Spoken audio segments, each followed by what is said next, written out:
नमस्कार मित्रांनो, ठरलं तर मग या मालिकेच्या आजच्या भागात आता आधी अश्विन आपल्यामध्ये इकडे तिकडे फिरत असतो तेव्हाच ना त्याला आठवत असतं त्याला जे काही आतापर्यंत बोललेली होती. इकडे ही प्रिया ते सगळ्या गोष्टी आठवत असतात. प्रियाने बाळासाठी अक्षरशः त्याचे पायही धरलेले असतात आणि त्याला सांगितलेलं असतं की तुला मी जे काही सांगते ते ऐकून घे, समजून घे आणि आपलं बाळ हे माझ्या पोटात आहे, त्यामुळे त्या बाळाचा स्वीकार कर असं देखील त्याने सांगितलेलं असतं. पण त्याच वेळेला त्याने तिला सांगितलेलं असतं की मला तुझ्याबरोबर कोणतेही संबंध ठेवायचे नाहीयेत. अर्जुन रूममध्ये येतो आणि आता अश्विनच्या खांद्यावर हात ठेवतो. अर्जुनने अश्विनच्या खांद्यावर हात ठेवल्याबरोबर अश्विन मागे वळून पाहतो. अश्विन म्हणत असतो की दादा तू मग आता अर्जुन त्याला मिठीत घेतो आणि त्याला म्हणत असतो की मला कळते, पण या सगळ्या गोष्टींचा त्रास तुला होतोय. पण या सगळ्या गोष्टी जेव्हा कळतात घरातल्यांना, त्यांना असं वाटते की तू का असा एकदम रडतोयस, काय झाला आहे असा विचार ते लोक करतायत ना. पण मग तू एकदा सगळ्या काही गोष्टी बोलून का टाकत नाहीयस, काही तुझ्या मनात असंही आता विचारलं जातं तेव्हाच ना तो म्हणत असतो की कसं सांगू तुला, शब्दात नाही सांगता येते मला की मी तुला कशा सांगू या गोष्टी. म्हणजेच ना सगळ्यात आधी तुम्ही सगळी जण बायाचा विषय काढता. बायाचा विषय काढलात ना की मग मला सगळं काही तेच आठवू लागतं जे की मला नको वाटतं. खरं तर मी विचार करतो की सगळं विसरायचं, पण सारखं मग तेच डोळ्यासमोर येत राहतं आणि मग विसरणंही शक्य होतं. आणि आता घरात सारखं बाय बाय बोललं गेलं ना का मग त्याच गोष्टी आठवत राहतात. बिचाया बाळाची त्या सगळ्यात काही चूक नाहीये, पण त्या बाळाला मला घरी आणायचं नाहीये. म्हणजेच त्या बाळाला घरी आणणं म्हणजे हिला सुद्धा घरी आणणं. आणि मला काही झालं तरी ही बाई आता माझ्या आयुष्यात बिलकुलही मला नकोय असंही आता इकडे असणारा अश्विन अर्जुनला सांगत असतो. अर्जुन म्हणतो की तू तुझा निर्णय घेतला आहेस तर ठीक आहे ना, मग हा निर्णय नको बदलायचा विचार करू आणि तुझ्या या निर्णयाला माझी सहमती आहे असं देखील आता अर्जुनने सांगितलेलं असतं. अर्जुन जेव्हा हे सगळं काही सांगतो ना तेव्हा मात्र आता अश्विन जो आहे तो ऐकतच राहतो. अश्विन म्हणत असतो की तू बोलतोयस ते सगळं ठीक आहे, पण तुला पण चांगलंच माहिती आहे ना की कशा सगळ्या काही गोष्टी आहे त्या. म्हणजे आता तू रूममध्ये निघून आलास तेव्हा ना मम्मा किती डिस्टर्ब होती. तू पाहिलस का, मम्माला टेन्शन आलं होतं. तिला समजत नव्हतं की काय करावं ते. तेव्हाच ना मम्माला मी समजावलं. तिला असं वाटते की तू अजूनही प्रियाच्या या सगळ्याच्यातून बाहेर पडलेला नाहीयेस, पण तुला वेगळ्या गोष्टी जाणवतात. पण आपण घरातही हे सगळं काही अजूनपर्यंत कोणाला सांगितलं नाहीये. मग तू विचार करतोयस का की आपण घरात कोणालाही सांगावं. त्यावर मात्र आता लगेच अश्विन नकार देतो. घरात या गोष्टी कोणालाही नाही सांगायच्या. जर घरात या गोष्टी समजल्या तर पुन्हा प्रॉब्लेम होऊ शकतो आणि मला हा प्रॉब्लेम नकोय. आणि म्हणूनच मी तुला सांगतोय या घरात कोणालाही गोष्ट कळायला नको. मग तेव्हाच ना इथे नेमका पोस्टमन आलेला असतो आणि पोस्टमन जेव्हा घराकडे यायला निघालेला असतो तेव्हा मात्र आता इकडे असणारा अश्विन जो आहे तो अर्जुनला समजावत असतो आणि अश्विन अर्जुनला सांगत असतो की तुला असं वाटत असेल की मी हा निर्णय असा कसा घेऊ शकतो, पण माझा विचार पक्का झालाय. कारण ती जर या घरात आली पुन्हा तीच भांडणं आणि तेच लेश होत राहणार. आणि म्हणूनच बाळासाठी म्हणून का होई ना, पण मी तिला माफ करणं अशक्य आहे असंही आता म्हटलं जात असतं. तेव्हाच ना या सगळ्या गोष्टी तेव्हा तो बोलतो. तेव्हा अर्जुन म्हणतो मग तुझा जर मूड असा ठेवलास तर घरातल्या सगळ्यांनाच शंका तरी येणार आहे. त्यामुळे मला असं वाटतं ना की निदान तू तरी हसत खेळत राह, जेणेकरून कोणाला बाकीच्यांना संशय यायला नको असंही आता तो बोलत असतो. जेव्हा या सगळ्या गोष्टी सांगून तो आता अश्विनला समजावतो ना तेव्हा अश्विनला सुद्धा या गोष्टी समजतात आणि तो म्हणतो की हा निर्णय सर्वस्वी माझा आहे आणि तू अजूनही सायली वहिनींना या सगळ्या गोष्टी सांगितल्या तर नाहीस ना सायलीला मी कसं काय सांगू? तू मला म्हटलेस, तू मला प्रॉमिस दिले म्हटल्यावर मी सायलीला नाही सांगितले. या गोष्टी ठीक आहे सांगूही नकोस कारण या घरात या सगळ्या गोष्टी सांगणं ना नंतर अवघड आहे. कारण मी तुला सांगू का जेव्हा सायलीला समजेल ना की प्रिया प्रेग्नेंट आहे तेव्हा सगळ्या काही गोष्टी विसरून जाईल ती आणि तिला घरात घेऊन येईल. जे की मला नको आहे ती घरात येणं. दुसरीकडे कल्पना सुभेदार तुमचं पत्र आलं आहे असं पोस्टमन दारावर येऊन बोलतो. तेच आता कल्पना म्हणत असते अरेच मला आणि पत्र मग त्यावर सायली म्हणत असते की आई थांबा मी बघून येते कोणाचं पत्र आलंय ते. मग असं बोलून ना सायली जागेवरून उठलेली असते. तेच इकडे अर्जुन आणि अश्विनीही तिथे येऊन पोहोचलेले असतात. तेच आता सायलीचा अलार्म वाजतो. त्याबरोबर सायली जागेवरच थांबते. सायली जागेवर थांबल्याबरोबर आता तिला सगळी जण म्हणतात की आता काय? त्यावर सायलीला अर्जुन म्हणतो की ज्या पहिल्यांदा जेवून घे तुझा जेवायची टाईम झालेला आहे त्यामुळे तो अलार्म वाजलेला आहे. आता आपण सगळ्यांसोबतच बसणार आहोत तेव्हाही मीही बसेन ना. पण आता अर्जुन ऐकतं नसतो तो बोलत असतो की तू जा आणि खाऊन घे. त्याचबरोबर इकडे सायली म्हणत असते पण ते दारावर पोस्टमन आले आहे त्यांना बघायलाच मी जाते दिले घ्यायला.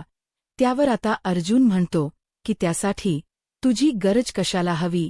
मी जाऊ शकत नाही का? मी जाऊ शकतो ना दारावर मी जातोय थांब तू इथेच असं बोलून तो आता तिला तिथेच थांबवतो. आणि त्यानंतर आता प्रतापही सायलीला म्हणतात की अगं सायली तू कितीही समजवलंस ना तरी तू ऐकणार नाहीये. ज्या पहिल्यांदा खायला बस आम्ही तर बसूस ना नंतर तोपर्यंत तो सुरुवात कर असंही आता सायलीला सांगितलं जातं. दुसरीकडे आता पाहायला मिळतं की अर्जुन जो आहे तो बाहेर जातो ते पोस्टमनकडे आणि ते लेटर घेत असतो. जेव्हा ते लेटर घेतो तेव्हा तो विचारतो की हे लेटर नेमकं आलंय तरी कुठून? तेव्हाच ना त्याला सांगितलं जातं की हे लेटर जेलमधून आलं आहे. तेव्हा लगेच अर्जुनला क्लिक होतं की हे लेटर नक्कीच ना प्रियाने पाठवलं असणार आहे आणि ते सुद्धा कल्पनासाठी. मग आता अर्जुन ते लेटर उघडून बघतो तर त्या लेटरमध्ये तिच्या प्रेग्नन्सीचा खुलासा असतो आणि तिने हे सगळं काही मुद्दामहून केल्याचं सरळ आणि स्पष्ट दिसत असतं. त्यातच आता हे लेटर पाठवल्यानंतर इकडे आता अर्जुन स्वतः ऐकतो आणि अश्विन आणि चैतन्याला बाहेर बोलवून घेतो. चैतन्य आणि अश्विन बाहेर जातात तेव्हा अर्जुन त्यांना म्हणतो की एक प्रॉब्लेम झालाय. ते दोघेही म्हणतात की काय झाले? त्यावर अर्जुन त्यांना ते लेटर दाखवतो आणि प्रियाने कल्पनाला म्हणजेच आपल्या आईला हे लेटर पाठवलं आहे. बघितलंस का ही प्रिया किती पोहोचलेली आहे? म्हणजे आपण तिला आपल्या समोर सांगितलं ना की आम्ही ही गोष्ट कोणाला सांगणार नाहीये आणि त्यामुळेच तिने हे सगळं केलं असंही आता बोललं जात असतं. जेव्हा आता या सगळ्या गोष्टी बोलल्या जातात तेव्हा मात्र आता अश्विनला लक्षात येतं. अश्विन म्हणत असतो की नाही काही झालं तरी ही गोष्ट घरातल्या सगळ्यांसमोर कळायला नको. ही गोष्ट नाही कळली ते बरं आहे आणि देते लेटर असंही आता अश्विन बोलत असतो. अश्विन ते लेटर उघडून बघतो तर त्यामध्ये तेच लिहिलेलं असतं की कल्पना आई ज्या काही गोष्टी झाल्या त्यासाठी मला माफ करा पण मी आता प्रेग्नंट आहे. माझा वारस तुमच्या पोटात आहे. अशा पद्धतीने ब्लॅकमेलिंग केलेलं असतं. अश्विनला या सगळ्याचा राग येत असतो. त्याचबरोबर अश्विन जो आहे तो मात्र आता म्हणत असतो की या लेटरच काय करायचं ना ते मी बघतो. पण ही जी बघितली का कुठपर्यंत मजल गेली? आपण तिच्या समोर बोललो होतो ना की घरात या गोष्टी सांगणार नाही म्हणूनच ना तिने घरात या गोष्टी न सांगायचा निर्णय आपला होता. म्हणून तिने लेटर पाठवलं जेणेकरून घरातल्या सगळ्यांना समजायला. हे जर मम्माला कळलं असतं ना तर आतापर्यंत प्रिया ही घरात असली असती. पण ही गोष्ट आपण सांगायची नाही. हे लेटर मी माझ्याकडेच ठेवतो असंही अश्विन आता अर्जुनला बोलतो. मग अर्जुन आणि चैतन्य थोडाफार विचार करतात आणि तेच त्यांना सांगतात की चला पटकन तुम्ही खाली या आपल्याला जेवायचे आहे. कारण प्रताप हे आणि सखी जण जेवायचे थांबलेले असतात आणि मग प्रताप हाक मारून बोलवून घेतात आणि म्हणतात की जेवायचे आहे, चला लवकर. आणि असं बोलून ते आता जेवणासाठी बोलवून घेतात. त्यामुळे सगळेजण तिथे जातात. सगळ्यांची जेवण वगैरे झाल्यानंतर अर्जुन आणि सायली रूममध्ये मध्ये येतात. तेच आता सायली अर्जुनला म्हणत असते की आज आहे ना मी लवकर झोपणार आहे. अर्जुन म्हणतो का ग बायको काय झालं? त्यावर ती म्हणते की आज बरीच काम होती, त्यामुळे थकायला झाले म्हणूनच विचार केला की पटापट काम उरकून घ्यायची आणि थोडा आराम करायचा. तेच आता दारावर कल्पना आणि प्रताप आलेले असतात. अर्जुन दार उघडून पाहतो आणि मॉम डॅड तुम्ही इतक्या रात्री इथे कसे असं विचारलं जातं. त्यावर आता कल्पना सांगत असते की माझं म्हणणं असं आहे की बघा आता सगळं काही चांगलं होतं, तुमची गुड न्यूज आली आहे. मग आता वाट कसली बघतायला असं वाटतं की तुम्ही कुलदेवतेच्या दर्शनाला जायला व कुलदेवतेच दर्शन घ्याल, तेव्हाच तर सगळ्या गोष्टी सुखकर होतील. असंच जर तुम्ही राहिलात तर कसं होईल असंही आता म्हटलं जातं. मग तेव्हाच मला ना उद्या खूप जास्त मीटिंग्स आहे, उद्या पॉसिबल होणार नाही असं देखील आता अर्जुन सांगत असतो. त्यावर मात्र आता अर्जुनला सांगितलं जातं तुझ्या मीटिंग्स वगैरे सगळं काही कॅन्सल कर, आम्हाला काही माहीत नाही. पण आता अर्जुन म्हणत असतो की मॉम परवा केलं तर नाही चालणार का? पण इतकी होती की आज ते सगळं हरवणारच होतं. जाऊ दे, पण तू घेतलं होतस आणि हे सगळं झालं त्यात काही नाही. मग आता माझ्या मैत्रिणी आहेत ना, त्या पुन्हा रिमाइंडर करतील तेव्हा समजेल पार्टीचं आहे ते. मग असं बोलून ना आता इकडन अर्जुन कसं बस उल्लू बनवतो तर कल्पना निघून जाते. तर दुसरीकडे आता सायली अर्जुनला म्हणत असते की काय हो, तुम्हाला साधं एक लेटर सुद्धा सांभाळून ठेवता येत नाही का असं केलंत? त्याबरोबर आता सायलीला प्रश्नसुद्धा पडतो की अर्जुन खोट तर बोलत नाही आहे ना. म्हणूनच सायली आता अर्जुनला विचारते काय हो तुम्ही खोट बोलताय का, खरखर सांगा. त्यावर अर्जुन म्हणतो की बायको तुला असं का वाटतं? त्यावर अर्जुन सायलीला हे विचारल्यावर सायली म्हणते की तुम्ही जेव्हा खोट बोलताना तेव्हाच जरा जास्त चिडचिड करत असता म्हणून मी विचारलं असेही सायली आता अर्जुनला बोलत असते. त्यावर अर्जुन आता शांत राहतो आणि सायलीकडे बघत राहतो. सायलीला म्हणतो की नाही, पण आता सायली ओळखून गेलेली असते की अर्जुन काहीतरी लपवतोय. अर्जुनला असंच वाटत असतं की बरं झालं निदान ते लेटर मी माझ्याकडे तरी ठेवलं नाही. जर ते लेटर मी माझ्याकडे ठेवलं असतं तर काय झालं असतं? आता ते लेटर सायलीच्या हाती लागलं असतं तर प्रॉब्लेम झाला असता, पण अश्विनकडे ठेवायला दिलं तर एका बरंच झालं. असाच विचार आता अर्जुन इथे करत असतो. तेच आता तो सायलीला सांगत असतो की सायली तुला झोपायचं नाहीये का? चल चल चल झोपायला. मग आता सायली म्हणते की आता मला झोप येत नाहीये, बघेन मला झोपायचं तेव्हा मी झोपेन असं ती मुद्दामून बोलते. दुसरीकडे प्रिया जी आहे ती आता पोलीस कोठडीत असते. ती विचार करत असते की मी पाठवलेलं लेटर पोहोचलं असेल की नाही. तेवढ्यातच तिने तिथे असताना त्या हवलदारला हाक मारलेली असते आणि ती तिला विचारते मी तुम्हाला जे दिलं होतं लेटर ते पोहोचवलं आहे का तुम्ही? हो, आजच लेटर पोस्टमन घेऊन पोहोचला आहे, काळजी करू नकोस. मग तेव्हाच ना इकडे प्रिया विचार करते की जर लेटर पोहोचलं असेल तर अजूनपर्यंत कल्पी वगैरे कशी काय आली नाही, काय चाललंय नेमकं असा विचार ना डोक्यामध्ये सुरू असतो. मग प्रिया विचार करते की काय झालं असेल अजूनपर्यंत, कसे काही कोण आले नाही, यायला पाहिजे होते. मग दुसरीकडे आता अश्विनला ते लेटर बघून ना सगळ्या गोष्टी आठवतात, म्हणजेच प्रियासोबत घालवलेली ती रात्र आणि आता प्रिया प्रेग्नेंट आहे ही गोष्ट सारखी त्याच्या कानावर घुमत असते.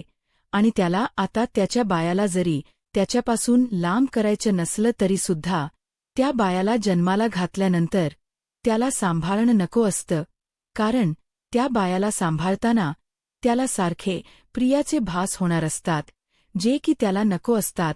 प्रिया म्हटलं की त्याला अंगावर आता काटाच येतो आणि म्हणूनच त्याने निर्णय घेतलेला असतो की प्रियापासून वेग व्हायचा. म्हणूनच तो आता जे लेटर त्यांनी पाठवलेलं असतं ते लेटर सुद्धा जाळायला निघालेला असतो, कारण जर ते लेटर त्याने असंच ठेवलं आणि मग ते लेटर कोणी इतरांनी वाचलं तर प्रॉब्लेम होऊ शकतो असंही माहिती असतं. म्हणूनच त्याने हातात एक लायटर घेतलेलं असतं आणि ते पूर्णपणे जाळून टाकलेलं असतं, जेणेकरून त्याच्यामध्ये कोणत्याही गोष्टी म्हणजे पुरावे त्याने मागी सोडलेले नसतात. त्याला माहिती असतं की मॉम किंवा सायलीला जर कळलं की प्रिया प्रेग्नेंट आहे तर नक्कीच ना ती लोक कोणताही मागच्या पुढचा विचार न करता तिला घरी घेऊन येतील.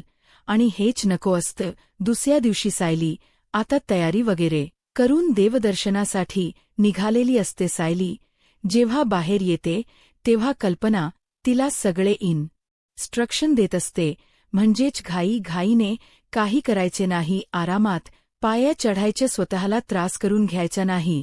त्यापासून ते आता प्रताप म्हणत असतात की सायलीला खायचं प्यायचं सामान तू ब्यापैकी दिलच असशील असं मला वाटतं, कारण आता सायलीने बाहेरच खायचं नाहीये ना. त्यावर आता प्रताप म्हणत असल्यावर कल्पनाही म्हणते की हो, तुम्ही म्हणताय ते अगदी बरोबर आहे सायली, बाहेरच बिलकुलही खायचं नाहीये.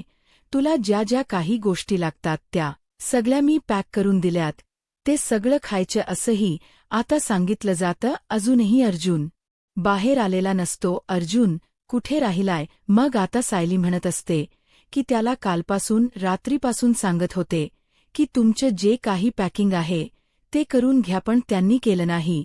आणि आता बघितलं ना किती उशीर केलाय. तेवढ्यातच आता अर्जुन बाहेर येतो. अर्जुनने 2 बॅग्स आणलेल्या असतात, 2 त्या बिलवाल्या बॅग, आणि त्याचसोबत 2 बॅग ज्या असतात त्या खांद्याला लावलेल्या असतात.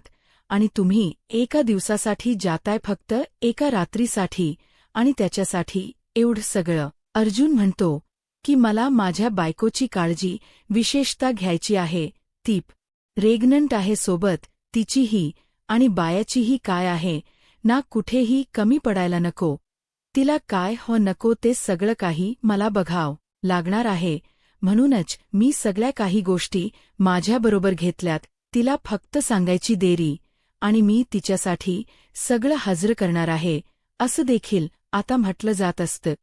त्यावर आता कल्पना अर्जुनच कौतुक करते आणि म्हणत असते की खरंच ना अर्जुन, तू किती प्रेम करतोस यार सायलीवर, म्हणजे सायलीला ज्या ज्या काही गोष्टी हव्यात त्या सगळ्या या काही व्यवस्थित मॅनेज करत असतो.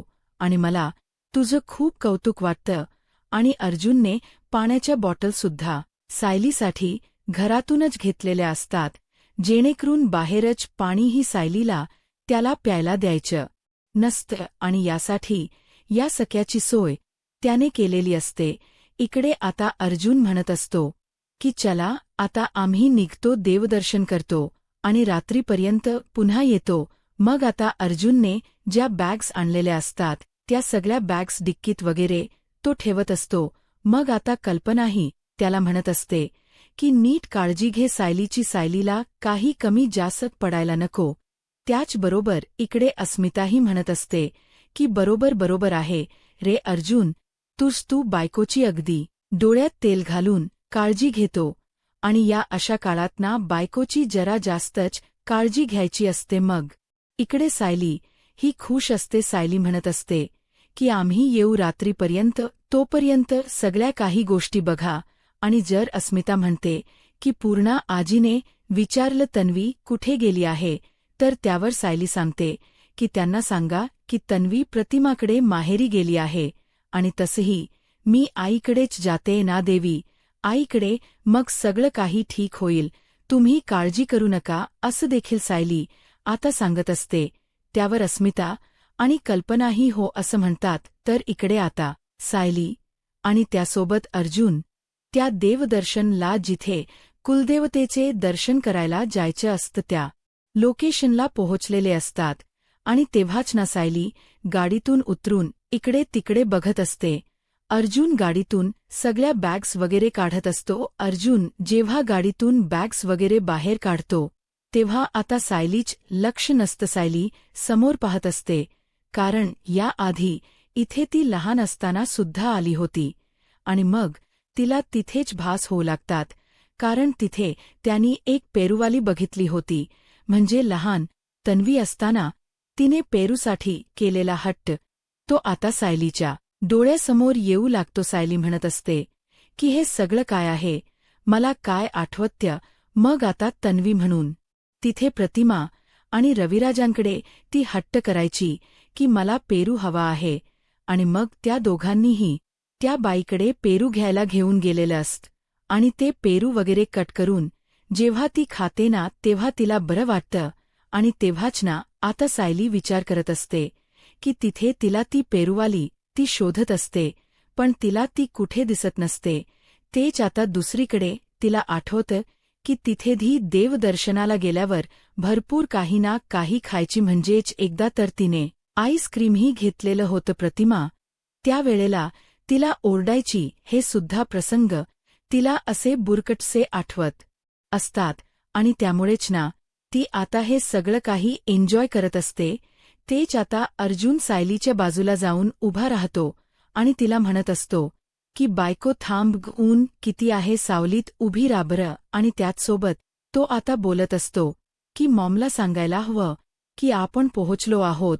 पण सायलीच लक्ष नसतं. सायली समोर पाहत असते. सायली आता अर्जुनला म्हणते की हीच ती जागा आहे, इथेच मी लहानपणी सुद्धा पेरू खायचे, आणि आता सुद्धा ती पेरूवाली इथेच कुठेतरी असेल. पण आता तिच्या वयात बराच फरक झाला असेल, कारण तेव्हा मी लहान होते ना तेव्हा यायचे आणीत. यानंतर मी आता आली, असंही आता सायली अर्जुनला बोलत असते. अर्जुन तर चकित होऊन सायलीकडे पाहत असतो. तेव्हाच ना आता सायलीला समोर बसलेली ती पेरूवाली सुद्धा दिसते, जी की आता वयाने खूप जास्त झालेली होती, लग्न चालत होती, आणि ती धंदा आताच नुकता तिच्या जागेवर लावायला आलेली होती. तेव्हा बरोबर तिच्याबरोबर मुलगाही होता. तो मुलगा तिला मदत करत होता. मग आता जेव्हा ती तिथे होऊन बसते ना तेव्हाच आता सायली आणि अर्जुन देवदर्शनासाठी गेलेले असतात. आणि तेव्हाच तिने आता सगळं ओटीत सामान लावलेलं असतं. सायली आता ओटी भरायची असते देवीची, म्हणूनच आता ती तिथे गेलेली असते आणि त्या बाईकडे जाऊन ती बघत असते. अर्जुन बघतच राहतो, कारण आता सायली अर्जुनला म्हणत असते की द्या आता. सायली जी आहे ती त्या ओटीच्या सामानासाठी हट्ट करत असते. तेच तिथे असणारी ती आजी त्या दोघांकडे बघून बोलत असते की पोरी, तू या आधी सुद्धा लहान असताना मंदिरात यायचीच का गण, कारण या आधी सुद्धा अशीच एक लहान मुलगी यायची आणि त्या आई जवळ हट्ट धरायची की मलाच हे ओटीत सामान उधरायला हवं आहे. असंच काही सती करायची, आणि अगदी तू तसंहीच करते असंही आता म्हटलं जातं. त्याबरोबर आता सायरी विचार करू लागते, आता पुढे काय होईल हे पाहायला आत्ताच माझा महाराष्ट्र या यूट्यूब चॅनलला सबस्क्राईब करा. धन्यवाद.